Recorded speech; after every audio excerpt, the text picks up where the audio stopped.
인구 감소에 따른 지방교육재정 교부금 개선의 문제가 지금 논의가 되고 있고, 이제 국감이 끝나면 국회에서 관련돼서 보다 집중적인 논의가 진행될 걸로 예상이 되는데요. 저는 지난 서울시 교육청 상대로 한 국정감사에서 시도 법정 전출금과 관련해서 폐지 또는 완화의 필요성이 있다라고 얘기를 했습니다. 현재 평균적으로 18.1%가 시도의 법정 전출금으로 구성이 되어 있고요.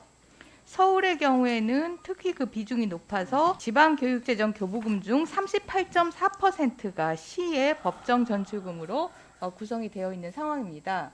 그런데 아시겠지만 지금 지방자치단체의 역할이 커지고 있고, 그리고 앞으로 계속 커져 나가는 그런 상황이기 때문에 이런 역할에 맞는 이 법정 전출금의 폐지나 조정이 필요하다라고 얘기를 했는데요. 이와 관련해서 교육부에서 검토를 해서 의원실에 관련 자료를 주시기 바랍니다. 예, 알겠습니다. 일단 이와 관련된 부분에 대한 차관의 생각은 어떠세요? 제도 자체가 예전에 이제 학령 인구가 많이 늘 때, 그리고 이제 교육 재정이 짧게 차관님. 부족할 때 아마 서울시, 그다음에 광역시도, 그다음에 나머지 시도해서 차등을 해가지고 퍼센티지를 매겨서 지방세에서 세입해서 이제 전출하는 구조로 돼 있는데, 지금은 학령 인구가 많이 줄었고 또 교육재정 교부금도 이 학령 인구에 비해서는 많이 는 상황이기 때문에 전체적인 이제 교육자치와 지방자치 간의 어떤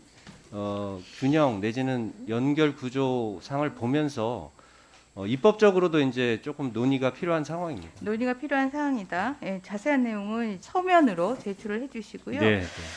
반면에 교육부에서는 그 지방교육재정 교부금의 개선을 고등특별회계 설치로 이 부분을 개선하려고 하는데, 고등특별회계 설치하기 전에 점검해야 될 부분이 너무 많습니다. 지금껏 대학 재정 지원을 하는 것을 보면 교육부를 통해서 6조, 그리고 과기부 등을 통한 정부 그 R&D 사업으로 6조, 한 해에 약 12조 정도가 지금 재정 지원이 되고 있는데요. 그런데 이 재정 지원에 비해서 보여주는 결과가 극히 비효율적이고 결과가 좋지 않습니다. 세계에서 그 인적자원 경쟁력 지수를 보면 OECD 중에서 우리나라가 64개 중 47위로 경쟁력이 아주 좋지 않습니다.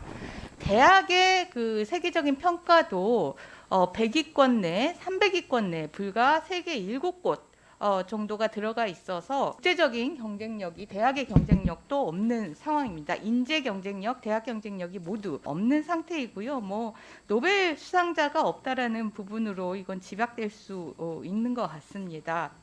이런 부분들에 대해서 각종 원인들이 있는데, 재정 투입에 비해서 피인용 상위 1% 논문이 없다라는 부분들이 원인으로 꼽히고 있는데요. 실제 보시면은 미국, 중국, 영국이 큰 비중을 차지하고 있음에 비해서 우리나라는 불과 3.4%의 비중을 차지하고 있는 상황입니다. 그리고 인재 유출도 심하죠. 국외 유출도 심하죠. 지금 우리나라의 인재 유출이 64개국 중에 43위로 인재들이 다 해외로 탈출 러시를 벌이고 있는 그런 상황입니다. 이런 그 재정 지원에 이런 그 성적표를 받아들였는데, 재정이 들어가면 이런 부분들이 해결될 수 있다라고 단순하게 도식화하는 그런 상황은 아니라고 봅니다. 이와 관련된 원인 분석들이 먼저 돼야 되고요.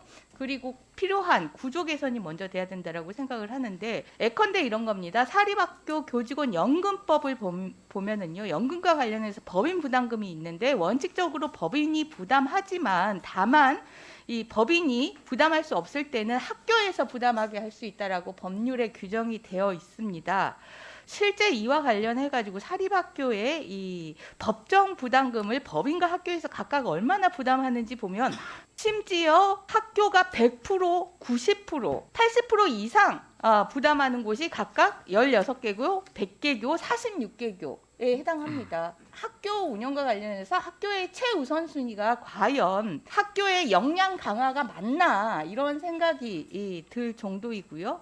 반면에 법인의 적립금을 보면은 지금 현재 2021년도 기준 약 10조 정도인데요. 그리고 이 10조 정도인 이 법인에서 과연 장학금 인출을 어느 정도 하고 있냐라고 하면 평균적으로 매우 낮은데, 특히 상위권에 속하는 이 호남대, 고려대, 포항공대를 보면 장학금 인출 비율이 0%이거나 1.3%에 불과합니다. 장학금이 감소하고 있고 학생이 이 부담하는 교육비가 늘고 있는 이런 상황도 살펴볼 수 있는데요. 그렇다면